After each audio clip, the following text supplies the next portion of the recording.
de multiplier ces actes de générosité. Donner à manger aux gens, faites du bien, tout ça. Et voilà un peu, dans tous ces actes-là, qu'Allah subhanahu wa ta'ala vous récompense. Il y a des récompenses immenses qu'on ne peut pas imaginer. Alors, c'est quoi les différentes heures de la prière? Oui, vous savez que le mois de Ramadan, quand je vous ai dit que c'est le mois spécial, nous avons d'abord les 5 prières quotidiennes que les musulmans accomplissent chaque jour, qui est connu.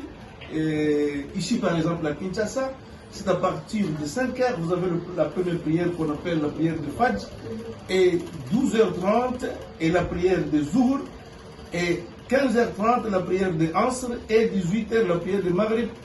À la fin, nous avons la prière de Ishaï, qui est la prière, 19h30, la prière d'Ishaï. Mais pendant ce mois de Ramadan, le mois de Ramadan, les musulmans restent, multiplient encore des prières qu'on appelle les 6 rérogatoires, des prières de sunna. Ils prient toutes. Oui, les prières de sunna sont des prières de surpoids, donc des prières de surrogatoires que les musulmans multiplient pour chercher la face d'Allah subhanahu wa ta'ala pendant la nuit, parce qu'il y a aussi des recommandations qu'Allah subhanahu wa ta'ala ainsi que son prophète, et le prophète Mohammed sallallahu alayhi wa sallam nous a demandé, il nous dit, oh vous les gens, il nous dit, répandez la paix, et ensuite il a dit, donnez à manger, comme je vais de vous dire, partagez à manger à vos frères, et priez pendant que les gens dorment.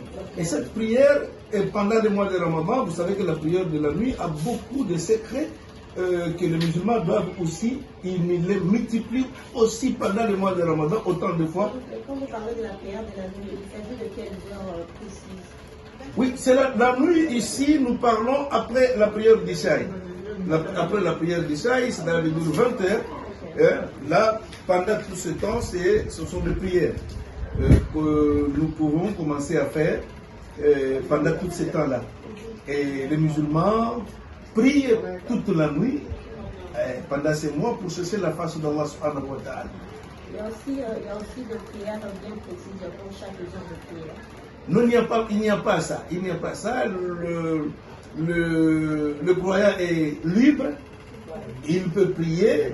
Il prend pause pour quelques minutes. Il fait des invocations. Et donc il est libre. Le chant vraiment est libre. Là. Il n'y a pas de prière précise pour dire que non, il faut faire ça, ça, ça. Il n'y en a pas. D'accord. Merci beaucoup. Votre dernier mot, parce qu'on termine déjà notre émission. Vous avez un dernier mot par rapport aux fidèles musulmans? Voilà. Nous, ce que nous pouvons appeler les musulmans de bien préparer le mois sacré de Ramadan. On le prépare parce que c'est un mois qui est le mois qui peut vous donner, qui peut nous donner beaucoup de chance, car les prières sont exaucées pendant ces mois de Ramadan.